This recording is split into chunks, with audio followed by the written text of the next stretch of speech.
नमस्कार दोस्तों, आप सभी का एक बार फिर से स्वागत है आपके अपने ऑनलाइन प्लेटफॉर्म नीट शास्त्र में। दोस्तों, आज मैं आपको अब आपका जो टॉपिक्स हैं वो सब बहुत ही इंटरेस्टेड टॉपिक हैं। अब मैं आपको आज शुरू करने वाला हूँ इलेक्ट्रॉनिक इफेक्ट्स के बारे में पढ़ाना शुरू करने वाला हूँ। इलेक्ट्रॉनिक इफेक्ट्स क्या होते हैं? जो ऐसे ऐसे जिसमें इलेक्ट्रॉन्स का मूवमेंट जहाँ पाया जाता है, ठीक है, ऐसे इफेक्ट्स को बोलते हैं इलेक्ट्रॉनिक इफेक्ट। देखिए, इलेक्ट्रॉनिक इफेक्ट जो दोस्तों होते हैं वो दो टाइप के होते हैं। एक होता है परमानेंट इफेक्ट, एक होता है टेम्परेरी इफेक्ट। ठीक है, परमानेंट इफेक्ट में मेनली हम पढ़ेंगे इंडक्टिव इफेक्ट, रेजोनेंस इफेक्ट और हाइपर कॉन्जुगेशन। और टेम्परेरी इफेक्ट में हम पढ़ेंगे दोस्तों इलेक्ट्रोमेरिक इफेक्ट और मैंने गलती से लिखा, और फील्ड इफेक्ट। इलेक्ट्रोमेरिक इफेक्ट और फील्ड इफेक्ट जो होता है ये टेम्परेरी इफेक्ट होता है, और जो आपका इंडक्टिव इफेक्ट, रेजोनेंस इफेक्ट और हाइपर कॉन्जुगेशन जो होता है वो आपका परमानेंट इफेक्ट होता है। परमानेंट इफेक्ट और टेम्परेरी इफेक्ट में मैं आपको डिफरेंस बता देता हूँ। तो दोस्तों, जो परमानेंट इफेक्ट्स होते हैं वो बिना किसी इनिशिएशन के होते हैं, यानी कि मॉलिक्यूल में अपने आप होते हैं। ठीक है, और जो टेम्परेरी इफेक्ट होते हैं वो किसी के इंड्यूस करने की वजह से होते हैं, और जब वो इंड्यूस करने वाला वहां से बाहर चला जाता है तो वो जो इफेक्ट होता है वो फिर से रिवर्स हो जाता है। ठीक है, ये आगे आप लोग पढ़ेंगे। इलेक्ट्रोमेरिक इफेक्ट पाया जाता है मेनली कार्बोनिल्स में, डबल बॉन्ड्स में। ठीक है, और फील्ड इफेक्ट तो आपके कोर्स में नहीं है दोस्तों, नीट के सिलेबस में नहीं है, ना ही IIT एडवांस के सिलेबस में है।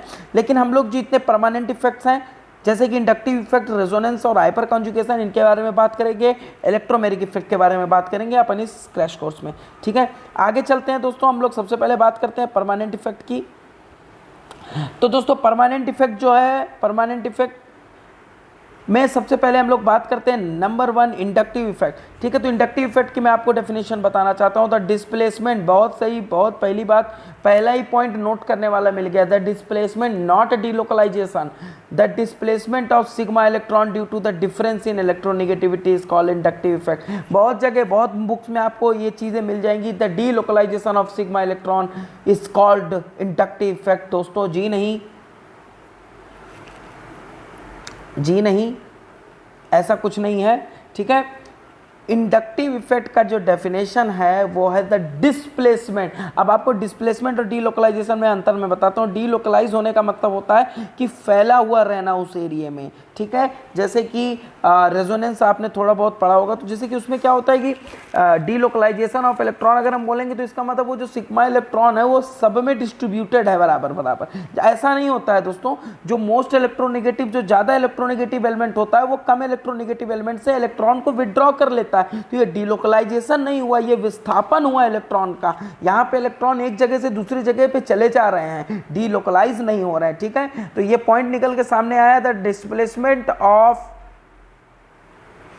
displacement of sigma electron due to difference in electronegativity is called inductive effect। Note करने वाली बात है, बहुत ही इंपॉर्टेंट बात है।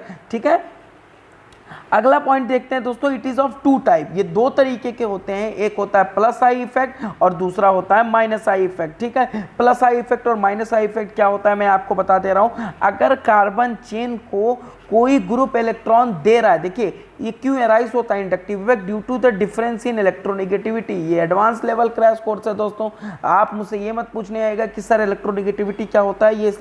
ये बेसिक चीजें आपको पता होनी चाहिए, तब आप इस क्रैश कोर्स का फायदा ले सकते हैं। अगर आपको ये सब बेसिक चीजें नहीं पता है तो ये क्रैश कोर्स का आपका कोई मतलब नहीं है। ठीक है, तो इलेक्ट्रोनेगेटिविटी के डिफरेंस की वजह से इंडक्टिव इफेक्ट अराइज होता है।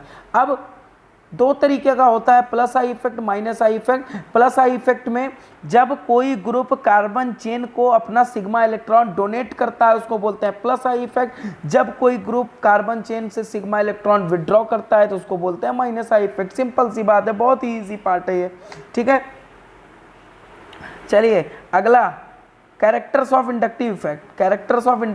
ठीक है, इंडक्टिव इफेक्ट के कैरेक्टर्स क्या क्या होते हैं, क्या क्या इनकी खासियत है। तो सबसे पहली बात है जो डिस्टेंस डिपेंडेंट होते हैं ये। ठीक है, डिस्टेंस डिपेंडेंट होते हैं, इसका मतलब ये होता है कि डिसअपेयर अपन 3 कार्बन। जैसे कि मान लीजिए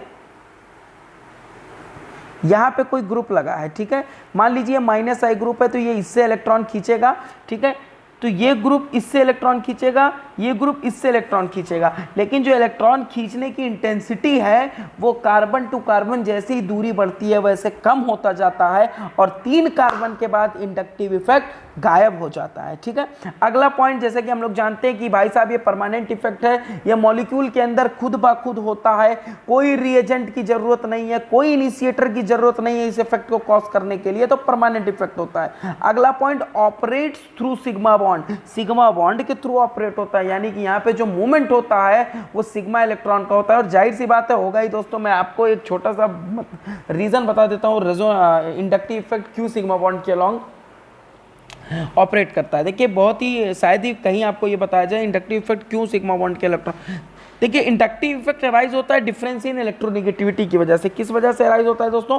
डिफरेंस इन इलेक्ट्रोनेगेटिविटी। इलेक्ट्रोनेगेटिविटी क्या होती है? The power of nucleus to attract the shared pair of electron, यही तो होती है इलेक्ट्रोनेगेटिविटी। जिसका न्यूक्लियस जितना ज्यादा स्ट्रांग उतना ज्यादा वो इलेक्ट्रॉन को अपनी तरफ खींचेगा। अब जो पाई इलेक्ट्रॉन्स होते हैं दोस्तों वो न्यूक्लियस इंटर न्यूक्लियर एक्सिस के अबव एंड बिलो पाए जाते हैं, वो इंटर न्यूक्लियर एक्सिस के अबव एंड बिलो पाए जाते हैं। लेकिन जो सिग्मा इलेक्ट्रॉन होते हैं वो 2 न्यूक्लियसेस के बीचों बीच पाए जाते हैं, सॉरी मतलब बीच में पाए जाते हैं। बीचों बीच तो तब पाए जाएंगे जब इलेक्ट्रोनेगेटिविटी सेम होगा। तो sigma electrons are found on the inter nuclear axis, that's why more powerful nucleus can withdraw this electron toward itself. और यही विड्रॉल जो होता है वो इंडक्टिव इफेक्ट है दोस्तों। ऑर्गेनिक केमिस्ट्री में इसको इंडक्टिव इफेक्ट से नाम के जानते हैं और सीधे डिपेंड करता है इलेक्ट्रोनेगेटिविटी, और इलेक्ट्रोनेगेटिविटी डिपेंड करती है न्यूक्लियस के पावर से। तो दोस्तों जिसका न्यूक्लियस का पावर ज्यादा होगा तो वो उस इलेक्ट्रॉन को खींचेगा जो उसकी रेंज में होगा। और रेंज में कौन से इलेक्ट्रॉन होते हैं न्यूक्लियस के दोस्तों? वो होते हैं सिग्मा इलेक्ट्रॉन्स। ठीक है, ये इसका रीजन है। अगला पॉइंट देखते हैं, it affects physical and chemical properties of the compound. ये कंपाउंड के फिजिकल और केमिकल प्रॉपर्टीज को क्या करता है? अफेक्ट करता है। फिजिकल प्रॉपर्टीज को कैसे करता है? जाहिर सी बात, जैसे मान लीजिए कोई ग्रुप है, वो ग्रुप इलेक्ट्रॉन खींचा तो उसकी वजह से क्या होगा? 2 पोल्स डेवलप होंगे।